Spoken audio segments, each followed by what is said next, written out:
அனைவருக்கும் வணக்கம். இந்த நூல் வெளியீட்டு விழாவுக்கு தலைமை தாங்குகின்ற மேனாள் நல்வாழ்வுத்துறை அமைச்சர் அன்புமணி ராமதாஸ், நம்மையெல்லாம் வரவேற்ற சட்டமன்ற உறுப்பினர் ஜே.கே. மணி, ஓய்வறியா உழைப்பாளி தியாகச்செம்மல் ஜே.கே. மணி, இந்த நூலை வெளியிட இசைவு தந்து பல்வேறு பணிகளுக்கிடையே இங்கு வந்து நீண்ட நேரம் காத்திருந்து நல்ல கருத்துக்களை சொல்லி அமர்ந்திருக்கின்ற மேனாள் அமைச்சர், கல்வி கோயிலினுடைய பல்கலைக்கழகத்தினுடைய வேந்தர், என்னுடைய அருமை நண்பர் ஜி. விஸ்வநாதன் அவர்களே, பிஜேபி என்றால் உலகம் பூராவும் வாழ்கின்ற தமிழர்களுக்கு தெரியும். அந்த மூன்றெழுத்து பிஜேபி. அந்த வகையில் அதனுடைய இப்போ திருக்குறள் மையத்தை, திருக்குறளை உலகெங்கும் கொண்டு செல்கின்ற என்னுடைய அருமை நண்பர் முனைவர் வி.ஜி. சந்தோஷம் அவர்களே, நன்றி சொல்ல இருக்கின்ற மேனாள் அமைச்சர் ஏ.கே. மூர்த்தி, மேனாள் அமைச்சர் வேலு, மருத்துவர் டாக்டர் செந்தில், ஏனைய இங்கு வருகை தந்திருக்கின்ற அனைவருக்கும் என்னுடைய வணக்கத்தை தெரிவித்துக் கொள்கின்றேன். ஒரு மணிக்குள்ளே இதை நாம் முடித்தாக வேண்டும் இந்த நிகழ்ச்சியை. ஏனென்றால் ஒவ்வொருவருக்கும் நிறைய வேலைகள் இருக்கிறது. ஆக இந்த நூலை எனக்கு தெரிந்த ஞாபகம் இருந்த பழைய நினைவுகளெல்லாம் ஒவ்வொன்றாக நினைவு கூற அதை தொகுத்து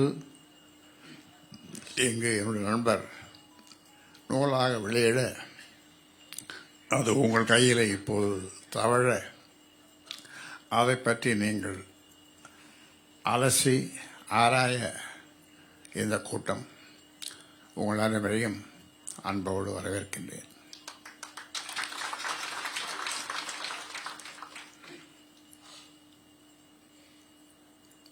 பொதுவாக என்னை பற்றி சில வார்த்தைகள் இங்கே சொன்னார்கள். நான் அப்பொழுதெல்லாம் சொல்லுவதுண்டு, ராமதாஸ் நீ யார் அப்படி என்று கேட்டால், நான் அடிப்படையிலே ஒரு விவசாயி, நான் ஒரு டாக்டர், அதன் பிறகு அரசியல்வாதி. அரசியல்வாதி என்றால் இது வித்தியாசமான அரசியல்வாதி. எந்த பதவிக்கும் எக்காலத்திலும் போக விரும்பாத, தேவையில்லாத, தேவையற்ற ஒரு அரசியல்வாதி. ஆனால் அரசியல் இல்லாமல் உலகமே இல்லை. அரசியல்வாதி நிறைய படித்திருக்க வேண்டும். கணிதம், வரலாறு, தத்துவவியல், இப்படி என்னென்ன பாடங்கள் இருக்குது அவ்வளவையும் அரசியல்வாதி படித்திருக்க வேண்டும். அப்படி படித்தால் தான் முடிவெடுக்க முடியும், மக்களுக்கு சேவை செய்ய முடியும். அதிகாரிகளை கூட வைத்திருக்கலாம், அவர்கள் முடிவுக்கு விடக்கூடாது. ஏனென்றால் இப்பொழுது தமிழ்நாட்டை ஆண்டவர்கள் பெருந்தலைவர் கர்ம வீரர் காமராசர், ஓ.பி. ராமசாமி ரெட்டியார், அதே போன்று எம்ஜிஆர், கலைஞர், இவர்களெல்லாம் 10-12க்கு மேலே படித்தவர்கள் அல்ல. ஆனால் அவர்கள் அதிகாரிகள், செக்ரட்டரி சொல்வதை இவர்கள் கேட்கவில்லை. இவர்கள் சொன்னதைத்தான் அவர்கள் கேட்டார்கள். கலைஞர், கர்ம வீரர் காமராசர் நிறைய பள்ளிக்கூடங்களை திறந்தார், தொழிற்சாலைகளை கொண்டு வந்தார், அணைகளை கட்டினார், பகல் உணவு திட்டத்தை கொண்டு வந்தார். இதெல்லாம் அதிகாரிகள் வேண்டாம் என்று சொன்னார்கள். ஆனால் மிகப்பெரிய படிப்பை படிக்காத காமராசர் இதையெல்லாம் கொண்டு வந்து சரித்திரத்தில் இடம் பெற்றார். அதே போன்று எம்ஜிஆர் சத்துணவு திட்டம் இன்றளவும் அவருடைய திட்டம் நடைமுறையில் இருக்கிறது. அதே போன்று கலைஞர் மூன்று விதமான இடஒதுக்கீடு, அதை பற்றி எல்லாம் நீங்கள் பேசினார்கள்.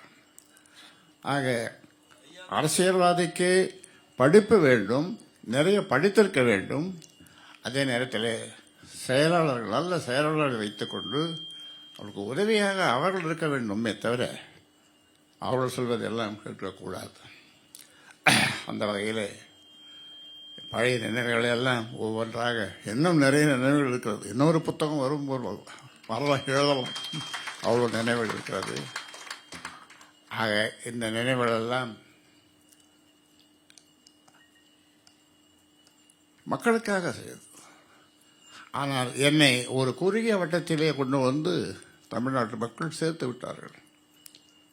ஜாதி அல்ல, அந்த ஒரு குறுகிய வட்டத்திலே. இதில் இந்த புத்தகத்தை படித்துவிட்டு நீங்கள் சொல்லுங்கள்,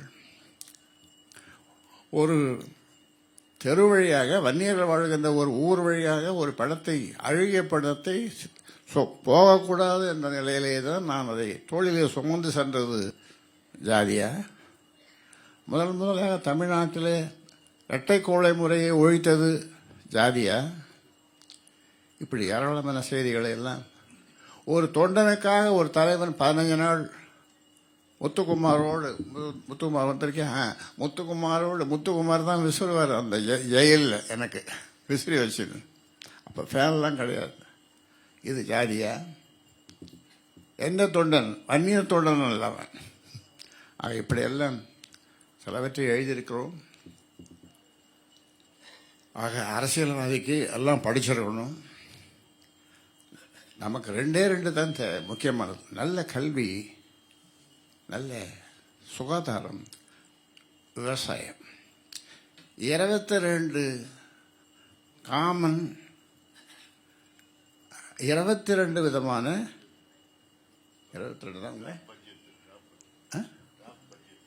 22-17, அதாவது பட்ஜெட், ஷேடோ பட்ஜெட் 22, வேளாண்மைக்கு 17. ஆமாம், அதுவும் வேளாண்மை. இப்படியெல்லாம் நீங்கள் செய்திருக்கிறோம். மேலை நாடுகளிலே, ஐரோப்பிய நாடுகளிலே ஷேடோ கேபினட் வைத்திருப்பார்கள். ஒவ்வொரு நாட்டிலேயும் ஷேடோ கேபினட். உண்மையான கேபினட் அமைச்சர்களுக்கு தெரிந்த எல்லா தகவல்களையும் இந்த ஷேடோ கேபினட்டுக்கும் கொடுப்பார்கள். இவர்கள் அவர்களுக்கு வழிகாட்டுவார்கள், தவறுகளை சுட்டி காட்டுவார்கள். இன்னும் நடைமுறையில் இருக்கிறது. இதையெல்லாம் நாங்கள் செய்திருக்கிறோம். அதாவது பிரம்மா, விஷ்ணு, சிவன் என்று சொல்லுவார்களே, மும்மூர்த்திகள். அவர்கள் இந்த ராமதாஸ் முன்னாலே வந்து, ராமதாஸ் உனக்கு என்னப்பா வேணும் என்று என்ன கேட்டால், எனக்கு 2 வரம், அப்புறம் ஒரு கொசுறு வரம் வேணும்னு கேட்பேன். என்ன 2 வரம்? ஒரு சொட்டு மது இல்லாத தமிழ்நாடு, ஒரு சொட்டு நீர் கடலுக்கு போகக்கூடாது. என்னுடைய நண்பர் விஸ்வநாதன் அவர்கள் சொன்னார்கள், கோதாவரி கிருஷ்ணா பற்றி எல்லாம் சொன்னார். அவ்வளோ தண்ணி, டிஎம்சி தண்ணி எக்கச்சக்கமாக எல்லாம் ஓடுது, கடலில் போய் சேருது. அது அப்படி கொஞ்சம் திருப்பினா தமிழ்நாடு ஐயோ. ஒரு வரம், ஒரு சொட்டு தண்ணீர், ஒரு சொட்டு மது இல்லாத தமிழ்நாடு, ஒரு சொட்டு தண்ணீர் கடலுக்கு போகக்கூடாது. இன்னொரு கொசுறு, எங்கும் கஞ்சா வைக்கக்கூடாது.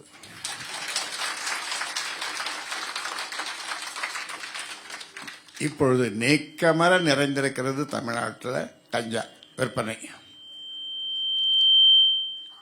அன்புமணி சொன்ன மாதிரி 6 மாதம் எங்ககிட்ட நீங்கள் அமைச்சராக இருக்கிறாங்க, அவன் செக்ரட்டேரியட்டுக்கு நாங்கள் வரல, ஒன்றும் சொல்ல. நாங்கள் சொல்றது நீ கேளு. வேறு எதுவும் நாங்கள் சொல்கிறது இந்த ஷேடோ கேபினட் மாதிரி நாங்கள் சொல்கிறத நீ கேளு, எல்லாத்தையும் ஒழிச்சிடலாம், எல்லாத்தையும் செய்திடலாம். கட்டாய கல்வி, தரமான கல்வி, கட்டணமில்லாத கல்வி, சுகமான கல்வி, சுமையில்லாத கல்வி, விளையாட்டுடன் கூடிய கல்வி, இதுதான் நம்ம கொள்கை கல்வியில்.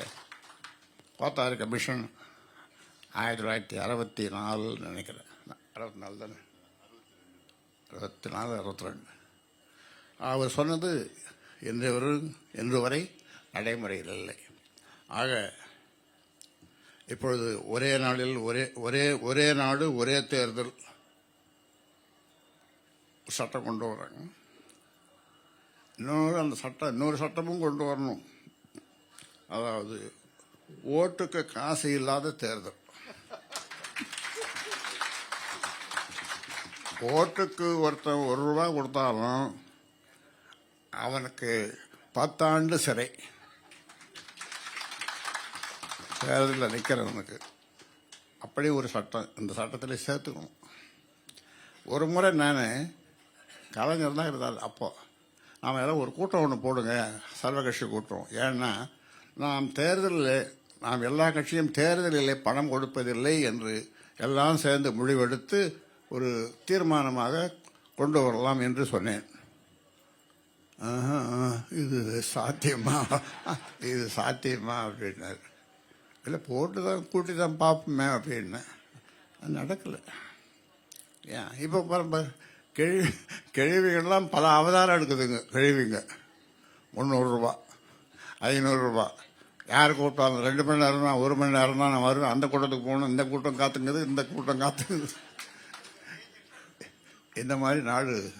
இது ஒரு தேர்தல், அப்புறம் இது ஒரு எலெக்ஷன், அது இதெல்லாம் அதெல்லாம் அதுக்குள்ளே போக விரும்பல.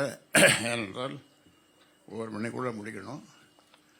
அவருக்கு கொடுத்த வாக்குறுதியை நாம் நிறைவேற்றணும். வேந்தருக்கு கொடுத்த வாக்குறுதியை நிறைவேற்றணும். அதனால் அருமையான கூட்டம். அதை படிங்க, இந்த புத்தகத்தை படிங்க. அதனால்